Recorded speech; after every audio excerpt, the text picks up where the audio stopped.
Welcome friends. इस video में हम सीखने वाले हैं कि हम फुल स्टैक वेब डेवलपमेंट कैसे करते हैं। अगर आप एक बिगिनर हैं तो मैं सजेस्ट करूंगा कि आप वीडियो को स्किप कर करके ना देखें, क्योंकि थ्रू आउट द वीडियो मैं आपको कई सारे नए कॉन्सेप्ट से इंट्रोड्यूस कराऊंगा जो कि एक बिगिनर के लिए नए होंगे, तो हो सकता है कि आप उसे मिस कर जाओ। तो अगर आप सच में सीखना चाहते हैं कि फुल स्टैक वेब डेवलपमेंट खुद से कैसे करते हैं, तो फिर वीडियो को स्किप करके मत देखिए, क्योंकि ये कोई क्लोन प्रोजेक्ट नहीं है। ना मैं कोई फेसबुक क्लोन बना रहा हूँ, ना ट्विटर क्लोन बना रहा हूँ, ना यूट्यूब क्लोन बना रहा हूँ।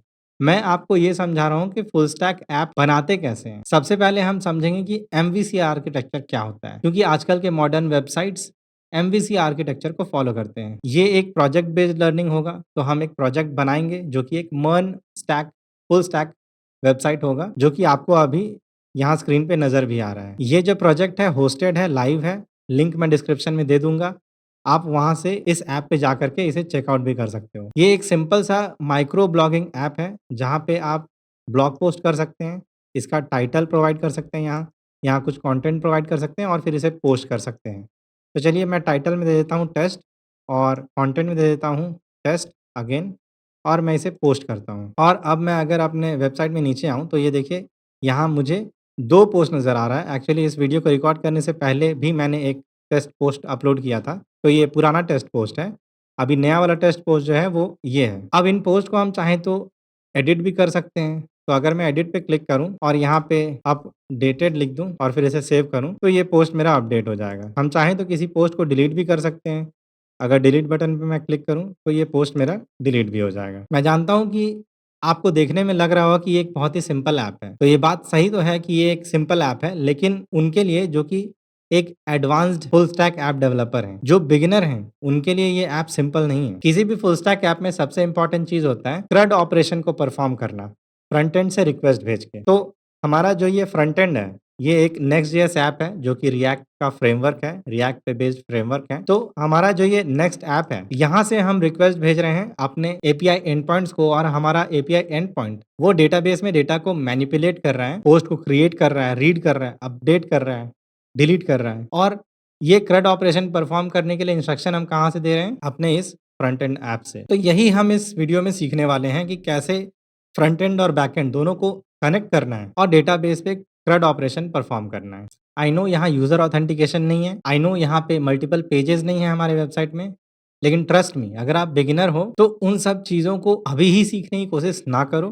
पहले CRUD ऑपरेशन सीखो, फिर उसके बाद बाकी सारी चीज़ें सीखना आपके लिए आसान हो जाएँगी। तो चलिए शुरुआत करते हैं। सबसे पहले समझते हैं कि एमवीसी आर्किटेक्चर क्या होता है। देखिए, एमवीसी में एम का मतलब है मॉडल, वी का मतलब है व्यू और सी का मतलब है कंट्रोल। अब जब भी हम कोई वेबसाइट ओपन करते हैं, तो हमें ब्राउज़र में जो चीज़ नज़र आता है, ये मान लेते हैं कि ये मेरा ब्राउज़र है, तो ब्राउज़र में हमें जो यूज़र इंटरफ़ेस नज़र आता है, वो होता है हमारा व्यू। अब हमारे वेब पेज में जो भी डेटा हमें नज़र आता है, वो डेटा आता कहाँ से है? वो डेटा शो करने के लिए हमारा जो व्यू है, वो रिक्वेस्ट भेजता है कंट्रोलर को, और कंट्रोलर क्या करता है? ये देखता है कि कौन-सा यूज़र रिक्वेस्ट मुझे भेज रहा है। उसके बेसिस पे कंट्रोलर रिक्वेस्ट भेजता है मॉडल को, यानी हमारे डेटाबेस को, और डेटाबेस से डेटा को फेच करता है और उसके बाद व्यू को वापस रिटर्न करता है। इसे ठीक से समझने के लिए चलिए एक बार अच्छे से इसे डिस्कस करते हैं। तो जैसा कि मैंने बताया, एमवीसी आर्किटेक्चर में हमारे पास 3 चीज़ें होती हैं, मॉडल, व्यू और कंट्रोल। तो सबसे पहले होता है व्यू, उसके बाद एक कंट्रोलर और एक होता है हमारा मॉडल। अब ये व्यू क्या होता है? व्यू होता है एक react app. Basically front end में ब्राउज़र को जो सेंड किया जाता है वो होता है एक रिएक्ट ऐप, और उसे ही हम फैंसी टर्म में कह देते हैं व्यू। कंट्रोलर होता है एक एक्सप्रेस ऐप, जो कि एपीआई एंड पॉइंट्स प्रोवाइड करता है, जिसे कि हमारा फ्रंट एंड बार-बार हिट करता है डेटा को फेच करने के लिए या डेटा को पोस्ट करने के लिए। और जो ये डेटा है, वो डेटा कहाँ स्टोर होते हैं?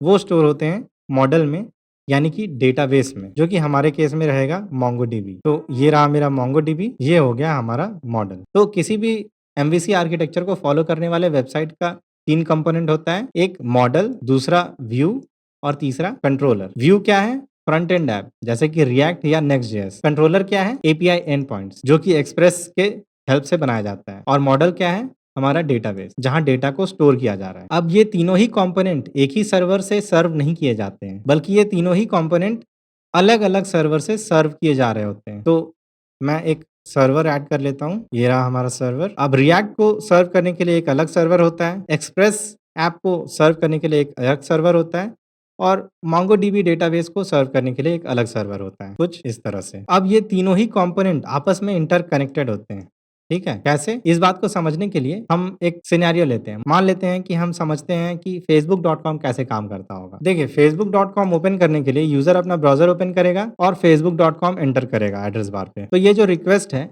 ये किसे हिट करेगा? व्यू को, रिएक्ट के सर्वर को, या कंट्रोलर को, या मॉडल को? ये हिट करेगा व्यू के सर्वर को। तो एक रिक्वेस्ट जाएगा रिएक्ट ऐप को और रिस्पॉन्स में हमें मिलेगा फेसबुक का जो रिएक्ट ऐप है, वो आ जाएगा हमारे ब्राउज़र में और हमें लैंडिंग पेज नज़र आएगा या लॉगिन पेज नज़र आएगा। अब इस लॉगिन पेज में हम अपना ईमेल एड्रेस और पासवर्ड डालेंगे और उसके बाद उसे पोस्ट करेंगे। तो जो ये फॉर्म हम पोस्ट करेंगे, ये फॉर्म हमारा ब्राउज़र किसे भेजेगा? व्यू को? नहीं, ये फॉर्म जाकर सबमिट होगा एपीआई को। इस फॉर्म में क्या-क्या डेटा होगा? ईमेल होगा, फॉर एग्ज़ाम्पल मान लेते हैं prem@gmail.com और पासवर्ड होगा 123456। अब ये फॉर्म डेटा जो है कंट्रोलर को, जो कि हमारा एपीआई एंड पॉइंट है, उस पे पोस्ट कर दिया जाएगा। हमारा कंट्रोलर अब एक रिक्वेस्ट भेजेगा डेटाबेस को और क्या बोलेगा? मुझे डेटा चाहिए, किसका? prem@gmail.com का, या वो यूज़र जिसका ईमेल है prem@gmail.com, उसका जितना भी डेटा है उसे कंट्रोलर रिक्वेस्ट करेगा डेटाबेस से। डेटाबेस रिस्पॉन्ड करेगा कंट्रोलर को। अब कंट्रोलर क्या करेगा? मैच करेगा कि यूज़र ने जो पासवर्ड दिया है और डेटाबेस में जो पासवर्ड स्टोर्ड है, ये दोनों आपस में मैच कर रहे हैं कि नहीं। अगर दोनों पासवर्ड मैच करेंगे तो हमारा जो कंट्रोलर है, ये वापस से रिस्पॉन्स भेज देगा हमारे ब्राउज़र को कि ये लो भैया, ये रहा तुम्हारा लैंडिंग पेज, ये रहा तुम्हारा फेसबुक वॉल। और इस तरह से एक फुल स्टैक ऐप काम करता है। तो अगेन एक एमवीसी आर्किटेक्चर में 3 कंपोनेंट होते हैं, मॉडल, व्यू और कंट्रोलर। जब ब्राउज़र वेबसाइट के लिए रिक्वेस्ट भेजता है, तो वो भेजता है व्यू को, यानी रिएक्ट के सर्वर को। रिएक्ट का सर्वर हमें रिस्पॉन्स भेजता है, एक पूरा का पूरा रिएक्ट ऐप हमारे वेब ब्राउज़र पे लोड हो जाता है। अब ये रिएक्ट ऐप बात करता है किससे? कंट्रोलर से कि भाई मुझे ये डेटा चाहिए। और हमारा जो कंट्रोलर है, डेटा कहाँ से लेकर के आता है? डेटाबेस से। और जब डेटाबेस से डेटा मिल जाता है, तो कंट्रोलर हमें रिस्पॉन्स वापस से भेज देता है ब्राउज़र को, यानी व्यू को।